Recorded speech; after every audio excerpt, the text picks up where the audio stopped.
یه بار این تمام گرفتم برای اولین ویدیوی کانالم. الان یه تمام جدیدشو پیدا کردم. فقط قبل از اینکه میخوای لایک کنی یا ساب کنی یا کامنت بذاری، لطفا برام یه کامنت انگلیسی بذار، چون یوتیوب متاسفانه کامنت های منو میدزده و حتی سابسکرایبر من دزده. بدون هیچ حرف دیگه بریم سر تست. دیگه یه بار خریدم بلدم. اینجا باز میکنیم،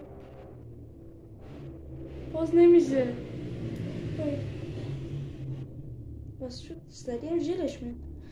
درشو میبندیم و چون اون یکی دیگه تست کردیم، اون تست نمیکنم. اگه شما داری توی اکسپلور منو میبینی، حتما برو به کانالم سر بزن که اونم بتونی ببینی. بریم دیگه واسه تستش. حالا شما رنگو ببین اول. این بنفشه باشه و خوبی میدم.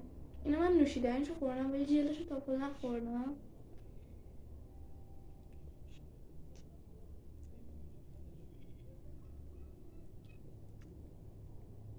باشه قبلی شیرین تره.